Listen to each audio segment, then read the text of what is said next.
Hello students, तो आज chemistry के इस वीडियो में जिसमें हम लोग मोल कॉन्सेप्ट को फर्दर कंटिन्यू करेंगे, सबसे पहले डिस्कस करेंगे determination of molecular formula of A gas using the Avogadro law. और उसके बाद एक बहुत इंपॉर्टेंट डिस्कशन यहां शुरू होने वाला है about the mole concept and stoichiometry. Mole concept को समझने के लिए हमें बहुत सारी चीजों को बेसिकली बेसिक कॉन्सेप्ट के साथ समझना पड़ता है, जिसको अगले इस वीडियो में और इसके बाद के एक दो वीडियोस में कंप्लीट किया जाएगा। उसके बाद हम लोग मैथमेटिकली न्यूमेरिकल प्रॉब्लम्स पे आएंगे। तो आइए शुरू कर दें। सबसे पहले एक अगला एप्लीकेशन देख लें एवोगैड्रो लॉ का, जिसे हम कहते हैं determination of molecular formula of gas. तो आइए शुरू करते हैं। तो सबसे पहले केमिकल फॉर्मूला की बात करें तो chemical formula of A compound, in fact उस कंपाउंड के अंदर present different number of exact number of atoms and molecule के बारे में बताता है। तो वो केमिकल फॉर्मूला क्या होगा, इसका एक बेसिक आइडिया हमें एवोगैड्रो लॉ के थ्रू लग जाता है। वो कैसे, उसको एक एग्जांपल के थ्रू समझने की कोशिश करते हैं। तो देखिए, आपके सामने एग्जांपल है, हाइड्रोजन और क्लोरीन को मिला के हाइड्रोजन क्लोराइड बनाया गया।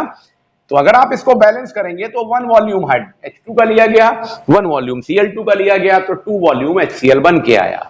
अब जैसा कि पिछले बार भी हम लोगों ने डिस्कशन किया था, यहां पर हम गैलुसिक लॉ और एवोगैड्रो लॉ दोनों यूज कर सकते हैं। जब हम गैलुसिक लॉ यूज करते हैं तो हम वॉल्यूम के रिस्पेक्ट में बात करते हैं। तो देख सकते हैं ये 1 वॉल्यूम, इसका 1 वॉल्यूम और ये 2 वॉल्यूम है। जब हम एवोगैड्रो लॉ की बात करते हैं तो मॉलिक्यूल्स के और एटम के रिस्पेक्ट में बात करते हैं। तो देखिए, इसका 1 मॉलिक्यूल हाइड्रोजन का लिया गया, 1 मॉलिक्यूल क्लोरीन का लिया गया, तो 2 मॉलिक्यूल्स किसके आ गए, हाइड्रोजन क्लोराइड के आ गए। अब इसमें एटम्स की बात करें तो हम इसको लिख सकते हैं, क्योंकि डिटेल में इस चीज को समझ चुके हैं यूजिंग द एवोगैड्रो लॉ। तो 2 into 1 एटम, यानी कि टोटल 2 एटम है, तो we can write 2 into 1 atom for the hydrogen.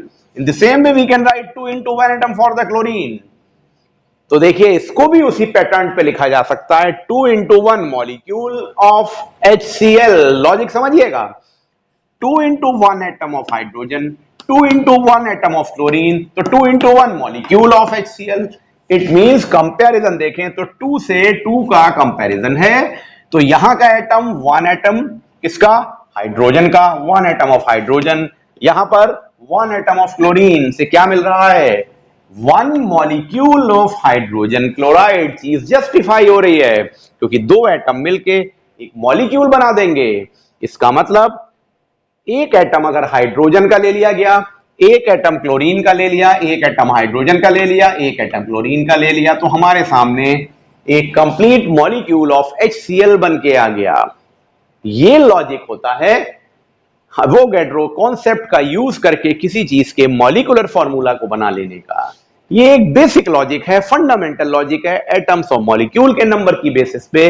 क्योंकि यहां पर हमको है क्लियर कि हाइड्रोजन डायटोमिक है, क्लोरीन भी डायटोमिक है, इसीलिए यहां पर वॉल्यूम में 2 आया, जिसे हम मोल्स कहते हैं। अभी इस डिस्कशन पर भी बाद में आएंगे।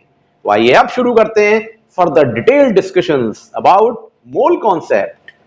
स्टूडेंट्स, अब हम लोग शुरू करते हैं एक बड़ा important discussion about the stoichiometry and mole concept, जिसे हम कह रहे हैं relative atomic mass and relative molecular mass.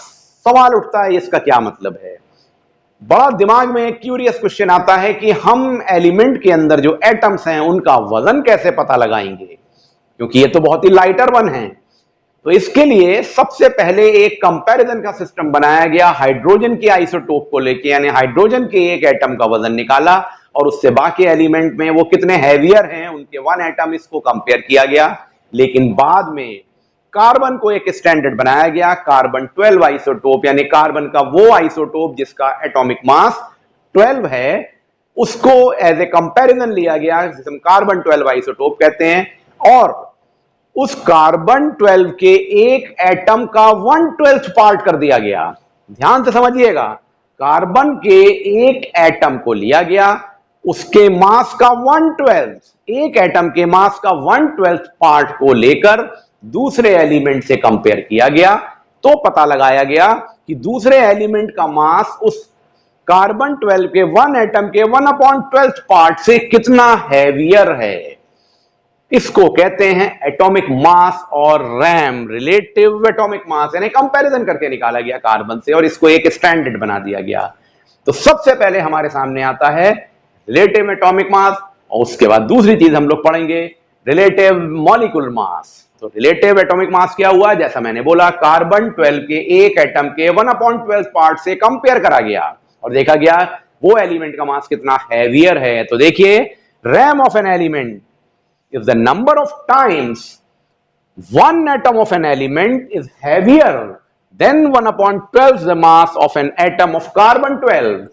I think बिल्कुल क्लियर हो गई होगी बात कि एक कार्बन के एटम को लिया गया, कार्बन का एक एटम लिया, वो आइसोटोप कौन सा था, कार्बन 12 का आइसोटोप का, और उस एटम जो कार्बन का एटम था उसका 1/12 मास निकाला गया। जो 1/12 मास आया यानी टोटल मास का 1/12 पार्ट आया, उससे कंपेयर किया दूसरे एलिमेंट के मास को, तो वो एलिमेंट का मास थोड़ा सा ज्यादा निकलेगा, हैवियर होगा, तो उसका रेशियो निकाला। Means RAM is equal to mass of one atom of an element, mass of one atom of an element upon 1/12 mass of one atom of carbon 12। Natural बात है, ये थोड़ा हैवियर है तो न्यूमरेटर में है, उसके रिलेशन में डिनोमिनेटर में तो कम वैल्यू आएगी, तो 1/12 मास of the one carbon atom denominator में आएगा और न्यूमरेटर में मास of the one atom of element. इससे बन जाता है रैम।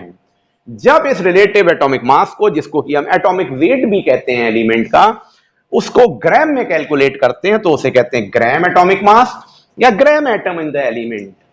तो देखिए फॉर एग्जांपल एल्युमिनियम की रैम रिलेटिव एटॉमिक मास 26.98 है, तो ग्राम में जनरल वे में लिख दिया gram atom is equal to 27 gram ji.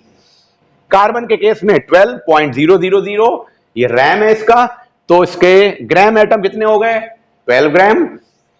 Chlorine का एक एग्जांपल है, देखिए 35.453 है, तो इसको लिख दिया ग्राम एटम में 35.5 ग्राम। ये कहलाएगा इसका एटॉमिक वेट इन जनरल हम बोलते हैं, लेकिन ओरिजिनली एटॉमिक वेट का ये मतलब है।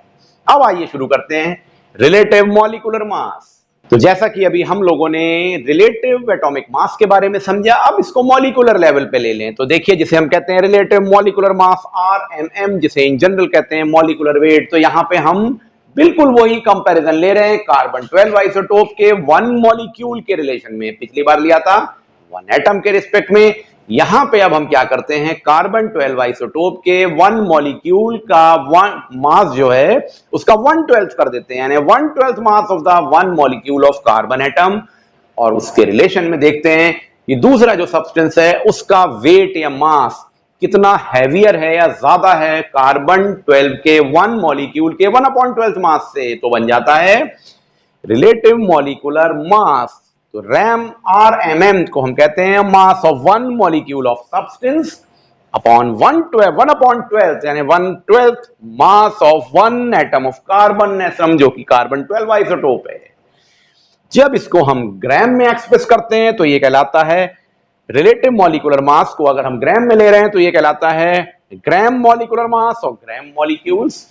अब एक एग्जांपल लेके समझ लेते हैं। देखिए जैसे कि अभी देखा हमने क्लोरीन, क्लोरीन के केस में आपने रिलेटिव एटॉमिक मास निकाला था, जो देखा था वो था 35.453, ये रैम था रिलेटिव एटॉमिक मास, तो इससे बना था ग्राम एटम्स, तो 35.5 आया था जिसे आप कह रहे थे atomic mass.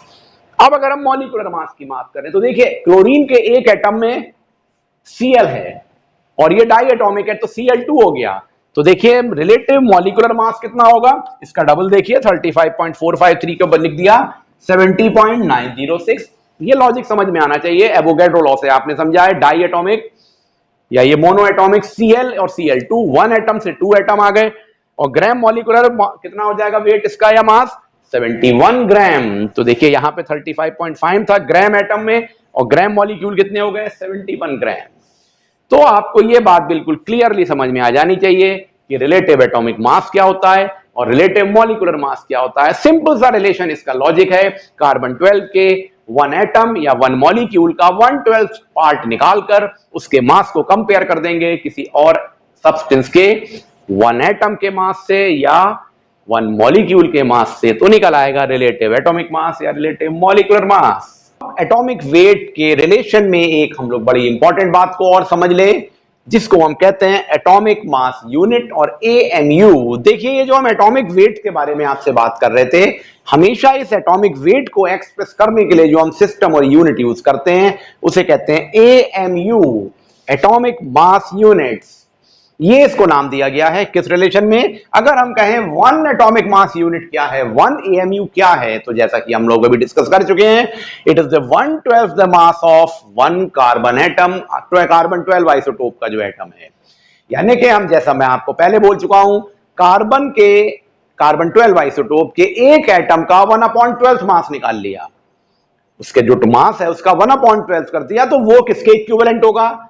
1 atomic mass unit, यानी 1 AMU उसको नाम दिया गया है। तो फॉर एग्जांपल हम एक ले लें यहां पे रिलेशन, जैसे कि हम कहें atomic weight of the oxygen 16.000 AMU है, ये ऑक्सीजन का एटॉमिक वेट बोला गया। इसका क्या मतलब है? इट मींस कि ऑक्सीजन का जो वेट है, जो हम कह रहे हैं वो 16.000 AMU है। किस रिस्पेक्ट में?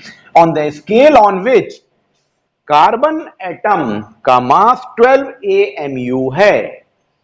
तो कार्बन का मास अगर 12 AMU है, एटॉमिक मास यूनिट में है, तो उसके रिस्पेक्ट में ऑक्सीजन के 1 एटम का मास 16.000 AMU है, क्योंकि ये कंपैरेटिव रिजल्ट है। सिमिलरली एक और एग्जांपल देखिए, अगर हम कह रहे हैं molecular weight of SO2, sulphur dioxide का हमने मॉलिक्यूलर वेट निकाला, तो वो 16 AMU है। 16 AMU है। देखिए ये मॉलिक्यूलर वेट निकाला है, इसका क्या मतलब हुआ? It means one molecule of SO2 is 64 times as heavy as 1/12 mass of the carbon atom। यानी कार्बन 12 एटम के 1 एटम के मास का 1/12 से कितना हैवी है, कितने टाइम हैवी है? 64 टाइम्स हैवी है SO2 का 1 मॉलिक्यूल, क्योंकि हम बोल रहे हैं molecular weight of the sulphur dioxide 64 AMU है। मींस एक ये रिजल्ट है कंपैरिजन में, जिसको हम AMU के रिस्पेक्ट में एक्सप्लेन कर देते हैं। तो एटॉमिक वेट को निकालने के लिए या मॉलिक्यूलर वेट को निकालने के लिए AMU का यूज कर सकते हैं। कि अभी हम लोगों ने रिलेटिव एटॉमिक मास और रिलेटिव मॉलिक्यूलर मास के बारे में पढ़ा। इसमें हमने हमेशा कंपैरिजन कार्बन 12 आइसोटोप के साथ किया। शुरुआत में मैंने आपको बताया था कि सबसे पहले हाइड्रोजन से कंपैरिजन करके रिलेटिव मास, मॉलिक्यूलर वेट और एटॉमिक वेट निकाले गए थे, बाद में इसे कन्वर्ट कर दिया गया कार्बन 12 आइसोटोप पे। लेकिन कई जगह पर हमको हाइड्रोजन की अभी भी जरूरत पड़ती है कंपैरिजन के लिए, स्पेसिफिकली जब हम किसी वेपर या गैस की वेपर डेंसिटी का रिलेशन मॉलिक्यूलर वेट से निकाल रहे होते हैं। तो एवोगैड्रो लॉ में एक चीज है जिसकी हेल्प से, एवोगैड्रो लॉ की हेल्प से हम relation between vapour density and molecular weight निकाल सकते हैं। और जब यहां पर मॉलिक्यूलर वेट को देखेंगे तो हम उसमें मॉलिक्यूलर वेट को कैलकुलेट करने के लिए हाइड्रोजन से कंपैरिजन लेते हैं। एज ए रूल हम कार्बन को यूज कर रहे हैं 1/12 एटम, लेकिन यहां पर हम हाइड्रोजन के एटम से कंपेयर करके मॉलिक्यूलर वेट निकाल रहे हैं और उसके रिलेशन में वेपर डेंसिटी निकालेंगे। तो इस लॉजिक को भी आप यहीं पर समझ लीजिए। तो हमको देखना है relation of the molecular weight and vapour density with each other in a substance. तो देखिए ये सब्सटेंस कोई गैस या वेपर होगी, तो जब हम हाइड्रोजन एटम, क्योंकि वो लाइटेस्ट एलिमेंट है, उसको कंपैरिजन के लिए लेते हैं, तो हम लिख सकते हैं मॉलिक्यूलर वेट और relative molecular mass is equal to mass of the one molecule of the substance upon mass of the one atom of hydrogen. यानी वो जो सब्सटेंस है उसके 1 मॉलिक्यूल का मास कितना है, उसका किससे रेशियो निकाला? मास of the 1 atom of hydrogen. यानी हाइड्रोजन के एक एटम से कंपेयर कर लिया मास of the 1 molecule of substance, तो तब भी निकल आएगा मॉलिक्यूलर वेट ऑफ सब्सटेंस और रिलेटिव मॉलिक्यूलर मास। एक बात, अब अगर हम vapour density of the gas या वेपर की बात करें कि उसकी वेपर डेंसिटी कितनी है, तो वो वॉल्यूम के रिस्पेक्ट में होगी, क्योंकि वॉल्यूम तो ही वेपर बनाएगा।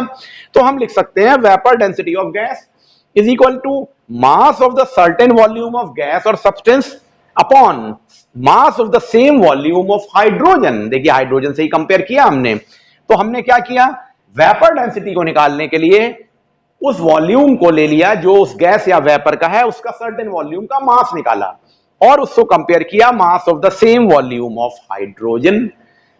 अकॉर्डिंग टू एवोगैड्रो लॉ, अगर टेम्परेचर और प्रेशर की कंडीशन सिमिलर है, तो हम जानते हैं, हमने सीखा हुआ है कि volume of gas is directly proportional to number of molecules होता है। यानी वॉल्यूम ऑफ गैस या वेपर का रिलेशन नंबर ऑफ मॉलिक्यूल से होता है। तो उस कंपैरिजन से हम यहां पे रिलेशनशिप निकाल लेंगे मॉलिक्यूलर वेट और वेपर डेंसिटी का। ये उसको देख लेते हैं कैसे निकलेगा वो। देखिए क्या हुआ यहां पर, तो हमने लिखा vapour density is equal to mass of the one molecule of gas और vapour upon mass of the one molecule of hydrogen.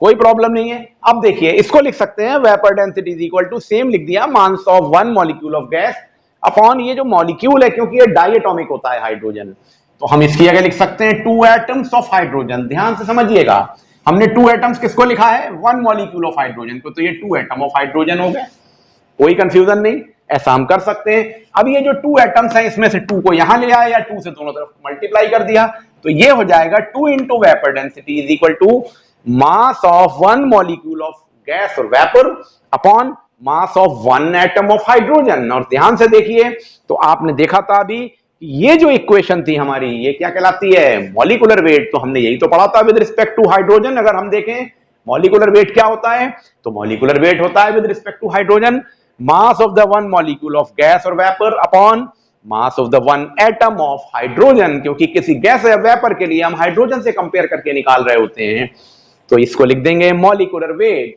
तो हमारे सामने रिलेशन आ जाएगा इन ए गैस और vapour, 2 into vapor density is equal to molecular weight of the gas और vapor, जिसकी help से आपको मैथमेटिकली न्यूमेरिकल प्रॉब्लम्स निकालने होंगे।